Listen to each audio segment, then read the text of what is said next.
Glória a Deus. Meus amados irmãos, abramos as nossas Bíblias. Peço que os irmãos leiam comigo 1 Coríntios, capítulo 11, que é um dos textos mais conhecidos das Escrituras Sagradas sobre a ceia do Senhor. Nós estamos diante de um culto que nós consideramos dos mais importantes dentro da liturgia da igreja, pois a ceia do Senhor, além de ser uma recomendação que está comprovadamente registrada nas Escrituras, é também um momento especial de reflexão sobre a nossa vida em Cristo. Fiquemos todos de pé por um instante, com a Bíblia aberta em 1 aos Coríntios, no capítulo 11. Eu estou usando aqui a século 21. E talvez fica melhor pelo menos, para o pregador, né? 1 Coríntios, capítulo 11.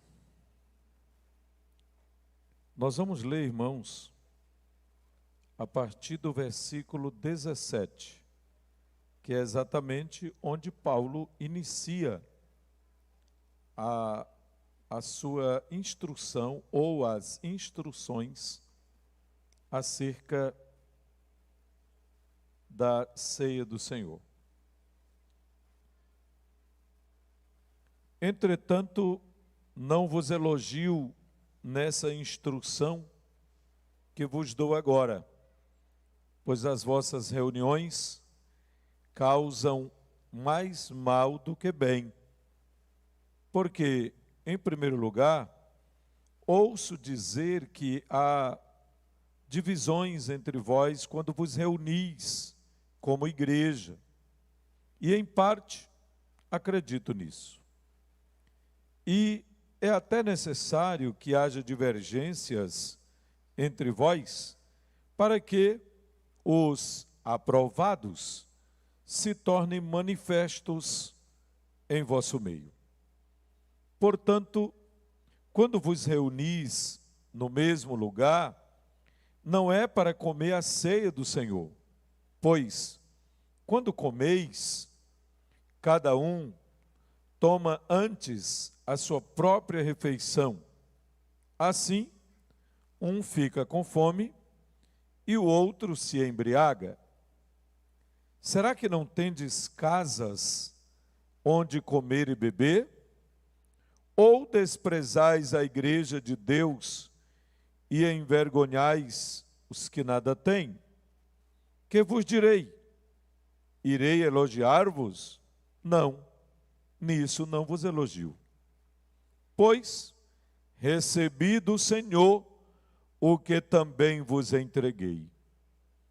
O Senhor Jesus, na noite em que foi traído, tomou o pão e, depois de ter dado graças, o partiu e disse: isto é o meu corpo que é dado por vós. Fazei isto em memória de mim. Do mesmo modo, depois de comer, tomou o cálice, dizendo: este cálice é a nova aliança no meu sangue. Fazei isto todas as vezes que o beberdes em memória de mim. Porque todas as vezes que comerdes deste pão e beberdes do cálice, proclamais a morte do Senhor até que ele venha. Por essa razão, quem comer do pão ou beber do cálice do Senhor de maneira indigna, será culpado de pecar contra o corpo e o sangue do Senhor. Examine-se, pois, o homem a si mesmo, e dessa forma coma do pão e beba do cálice. Pois quem come e bebe sem ter consciência do corpo do Senhor, come e bebe para sua própria condenação. Por causa disso, há entre vós muitos fracos e doentes, e muitos que já morreram. Mas, se julgássemos a nós mesmos, não seríamos condenados. Quando, porém, somos julgados pelo Senhor, somos corrigidos para não sermos condenados com o mundo. Quantos podem dizer amém? Temos lido até o versículo 32. Pai amado, em nome de Jesus, pedimos ao Senhor que continue conosco na ministração da Tua palavra. Te agradecemos por essa porção da Bíblia Sagrada, das Santas Escrituras, que nos falam da importância desse culto de comunhão. Para a glória do Teu nome, te rogamos que ilumine a nossa mente pelo poder do Teu Espírito Santo e nos ajude, ó Pai, a permanecermos em santa comunhão contigo. Para a Tua glória, para o Teu louvor, é o que te rogamos e por fé, em nome de Jesus, te agradecemos. Amém? Glória a Deus. Com a sua Bíblia aberta, me acompanhe por alguns minutos. Em 1 Coríntios 11, temos a mais antiga instrução sobre a ceia. Você diria, pastor, por que então é a mais antiga instrução do Novo Testamento sobre a ceia do Senhor? Porque as epístolas foram escritas antes dos evangelhos, especialmente essa aqui. Então, antes que fosse escrito Mateus, Marcos, Lucas e João, já estava escrita a primeira carta de Paulo aos Coríntios. E é aqui que temos, a partir do versículo 17, instruções que vão até o versículo 34.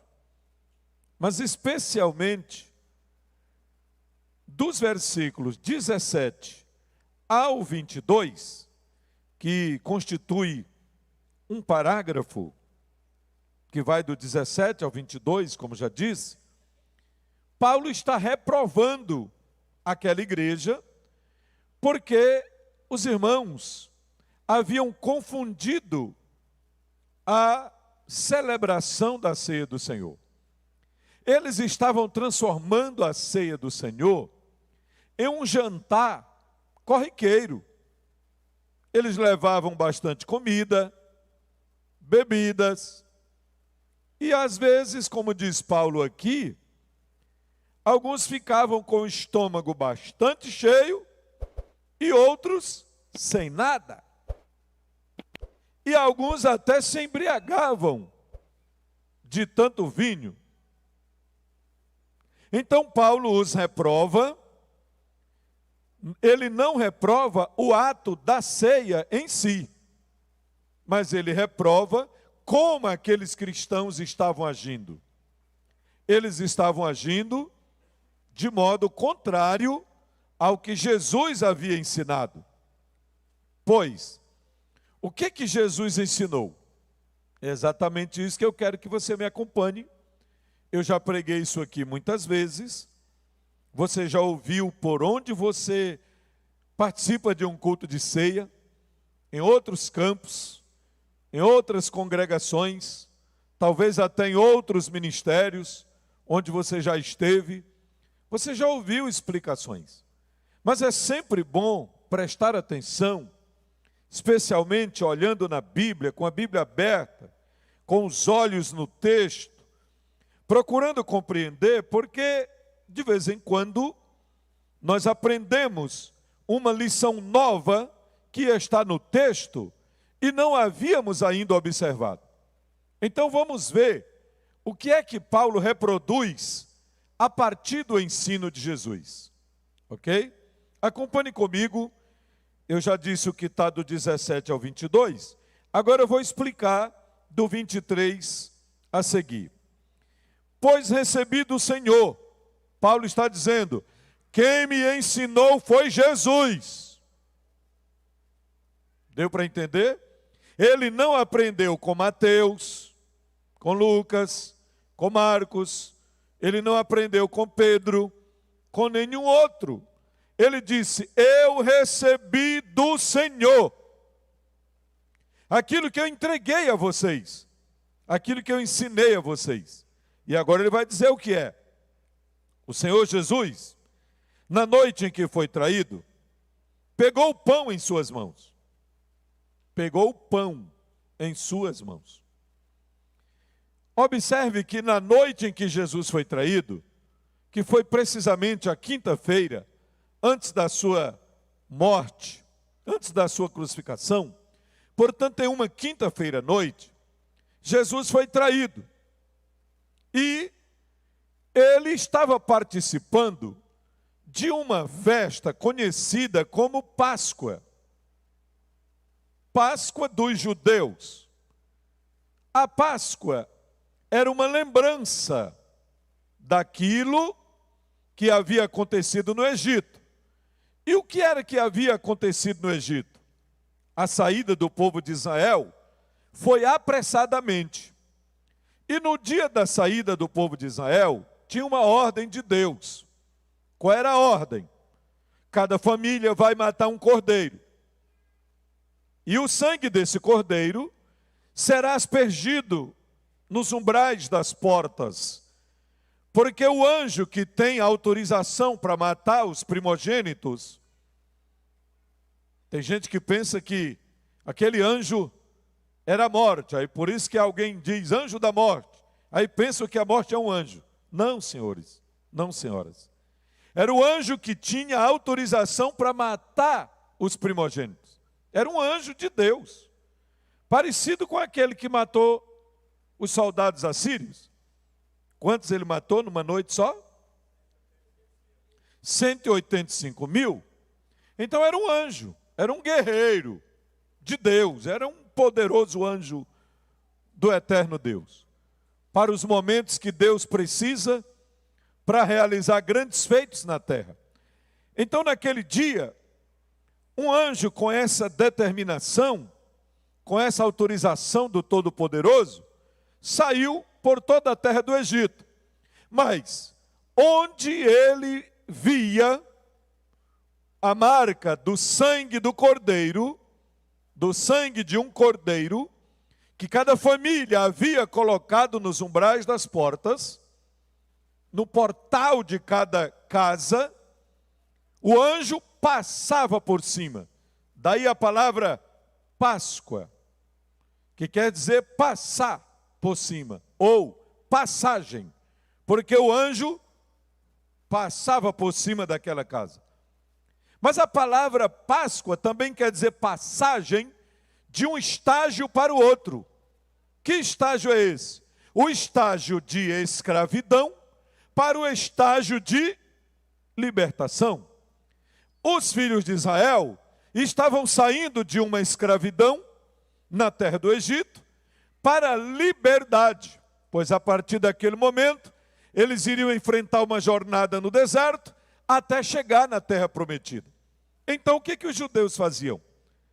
Quando completava uma vez por ano, eles se reuniam no dia 14 do mês de Nissan, depois mudou para o mês de Abib, ou Abib, que equivale para nós março ou abril, conforme o ano, se é lunar ou solar. Então, conforme a determinação do calendário hebraico, eles se reuniam, as famílias judaicas se reuniam, comiam a carne de um cordeiro, a carne tinha que ser assada, e tinha que ser acompanhada de ervas amargosas, ervas amargas, para lembrar o sofrimento, as amarguras que o povo tinha passado enquanto era escravo. E Jesus, como um judeu, como um cidadão judeu, cumpria essas regras. Então, ele convidou os discípulos para comer a Páscoa, para celebrar a Páscoa. Até aí, diga comigo, até aquele dia, não existia a Santa Ceia. Não existia. Existia a Páscoa. Existia uma festa judaica. Não era uma festa da igreja. Pois Jesus não tinha ainda sido crucificado e nem tinha falado desse assunto.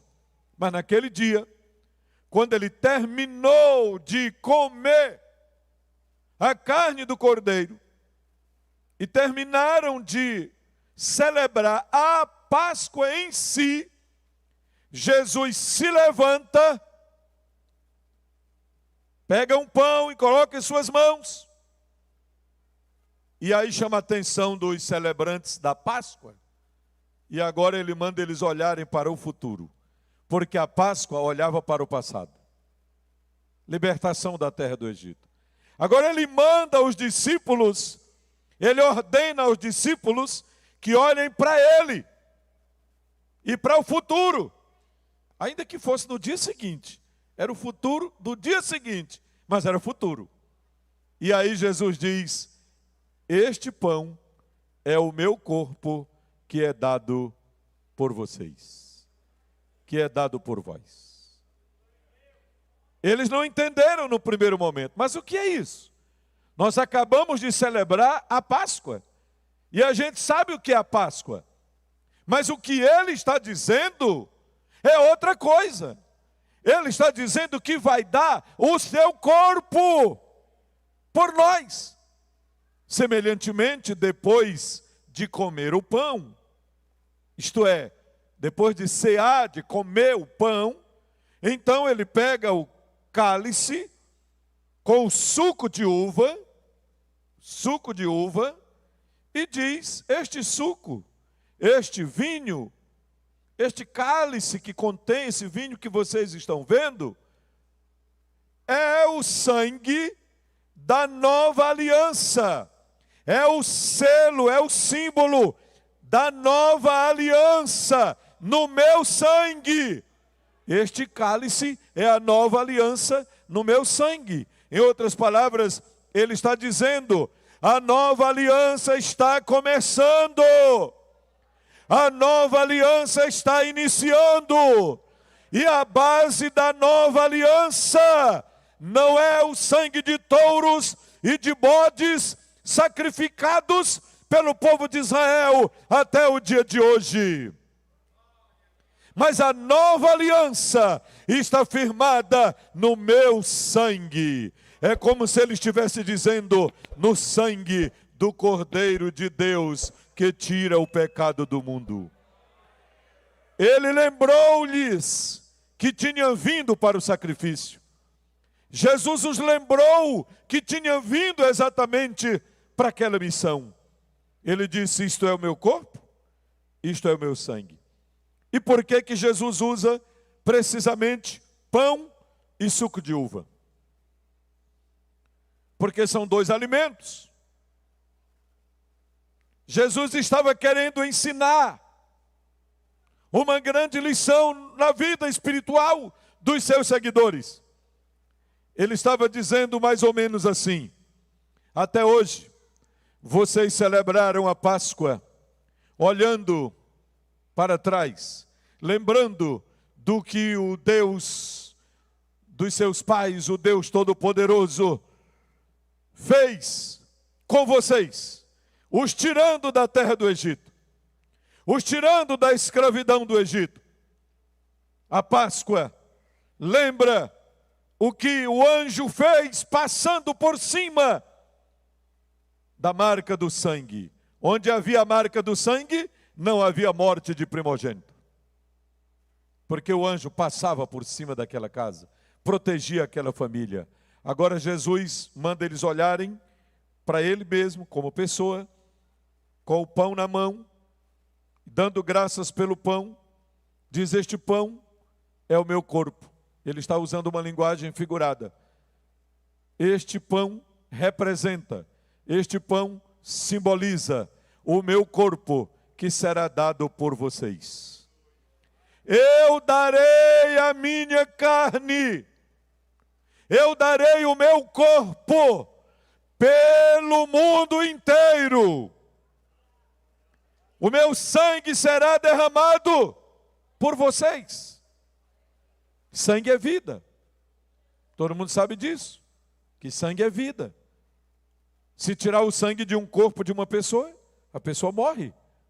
O sangue é a vida do corpo. Por isso que de vez em quando tem alguns de nós precisando de transfusão de sangue, de uma doação de sangue, porque o sangue é vida. Está escrito lá em Levíticos. Essa é uma das razões porque tanto no Antigo quanto no Novo Testamento a Bíblia proíbe se comer carne com sangue, tanto no Antigo quanto no Novo Testamento. E é uma das lembranças que a Bíblia nos dá. Mas o fato de Jesus ter usado esses dois elementos físicos, o pão e o suco de uva, tem algo a mais. Ele quer dizer que assim como o pão de trigo, alimenta o corpo físico, dali para frente, do momento em que ele entregasse a sua vida na cruz, quem crer nele, viverá por ele, se alimentará por ele, se alimentará através dele, terá vida nele. Porque ele disse em João 6, eu sou o pão vivo que desceu do céu. Aleluia! Ele disse, não foi Moisés que deu o pão do céu. Os hebreus comeram maná, mas aqueles hebreus morreram. Chegou o tempo, morreram. Agora Jesus está dizendo, quem se alimenta do meu corpo viverá para sempre. Quem se alimenta do meu sangue terá vida eterna, porque eu sou o pão vivo que desceu do céu. Jesus está dizendo, o maná passou, o tempo do maná que caía lá no deserto, aquele alimentozinho parecido com um coentro adocicado, que alimentou Israel por 40 anos, aquele tempo passou, aquela dispensação cessou, aquela aliança findou, mas agora o pão vivo que o Pai mandou do céu está aqui entre vocês. Eu sou o pão vivo que desceu do céu. Quem de mim se alimentar, viverá para sempre. Quem entendeu até esse momento diz amém. Então diga comigo, daquela noite em diante, os discípulos de Jesus estavam autorizados a celebrarem a ceia do Senhor. Olha como ele deu a ordem. Eu recebi do Senhor o que também vos entreguei, que o Senhor Jesus na noite em que foi traído tomou o pão, e depois de ter dado graças, deu graças pelo pão, partiu e disse, isto é o meu corpo que é dado por vós. Fazei isto em memória de mim. Olha aqui o mandamento. Em memória de mim, disse Jesus. E por isso eu posso afirmar nesta noite, não estamos aqui em memória de Paulo, apesar de ele ter sido um verdadeiro servo de Deus, um instrumento de bênçãos nas mãos do Senhor, mas não estamos aqui por causa de Paulo.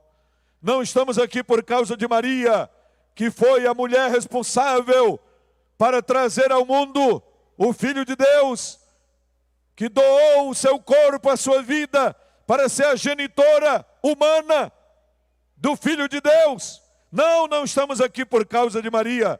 Não estamos aqui por causa de Pedro, que foi um excelente apóstolo, que também deu a sua vida por Jesus. Não estamos aqui por causa de nenhum outro personagem bíblico. Estamos aqui única e exclusivamente por causa de Jesus de Nazaré, Jesus o Filho de Deus, Jesus crucificado, Jesus que foi sepultado, mas Jesus que ressuscitou ao terceiro dia e está vivo eternamente ao lado do Pai. Aleluia! Continuando, depois de ter dado graças, o partiu e disse: isto é o meu corpo que é dado por vós. Façam isto em memória de mim. A memória é de Jesus. A lembrança é de Jesus. A lembrança é do que Ele fez. A lembrança é do que Ele conquistou por nós. Enquanto a gente toma a ceia, irmãos, enquanto a gente participa da ceia, não é para a gente estar lembrando de problemas, dos boletos, dos compromissos, da roça, da fazenda, do gado, do arroz, do peixe, do milho e de tanta coisa que a gente tem que resolver. Enquanto estamos participando da ceia, cercando a mesa do Senhor, o nosso pensamento, a nossa mente tem que estar voltada para Cristo e para a cruz, para Cristo e para a glória, para Cristo e para o perdão que Ele nos deu, para Cristo e para a vitória que Ele conquistou por mim, para mim e para você lá na cruz do Calvário. A lembrança é dele, a memória é dele, o culto de ceia é para ele, é dele, a glória é para ele, o louvor é para ele, a honra é para ele, a ação de graças é para ele, tudo é dele, tudo pertence a ele. Ele é a pessoa central desse culto, Ele é a pessoa mais importante desse culto, Ele recebe o nosso louvor neste culto, Ele recebe a nossa adoração nesse culto.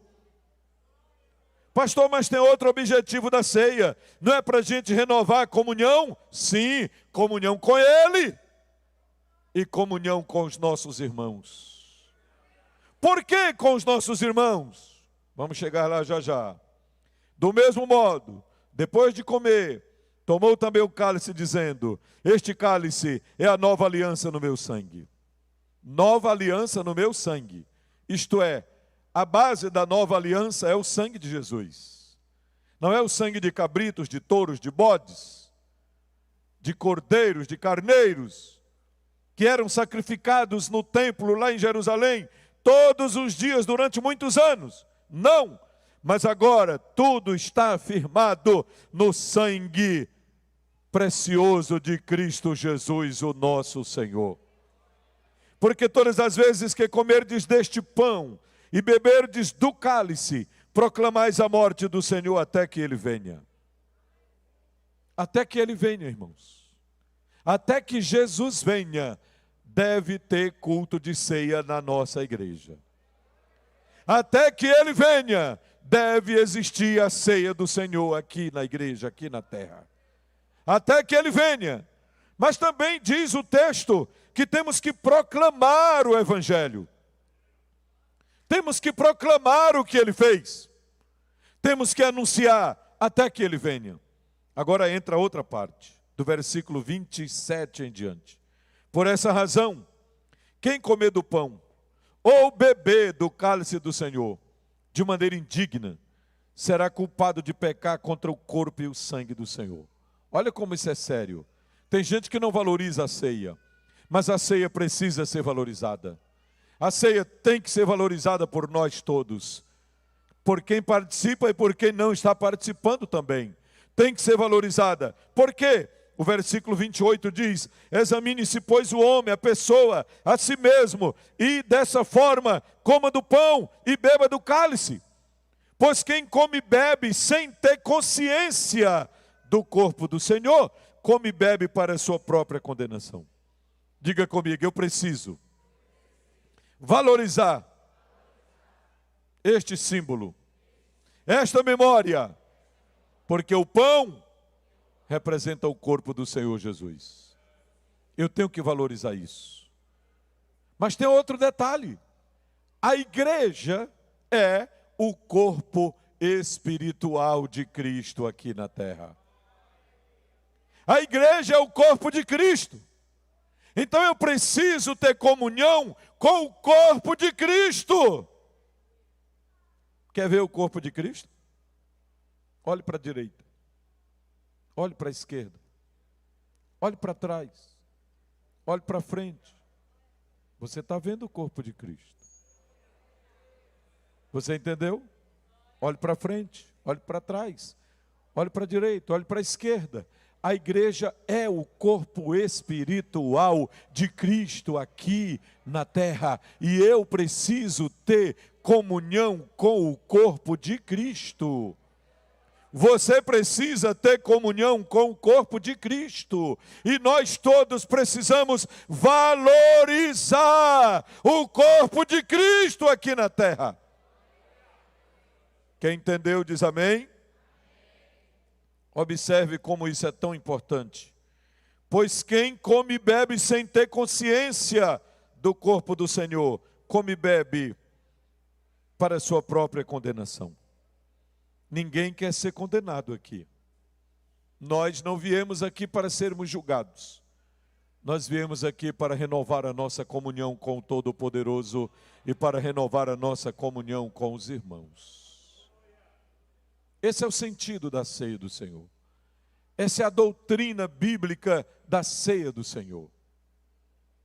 E a misericórdia de Deus é tão grande que o versículo 30, 31 e 32 diz que se nós julgássemos a nós mesmos, nós não seríamos julgados pelo Senhor, ou não seríamos condenados pelo Senhor.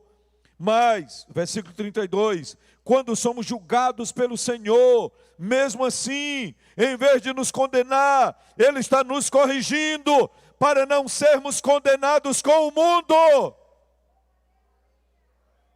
Em vez de nos condenar, Ele nos corrige.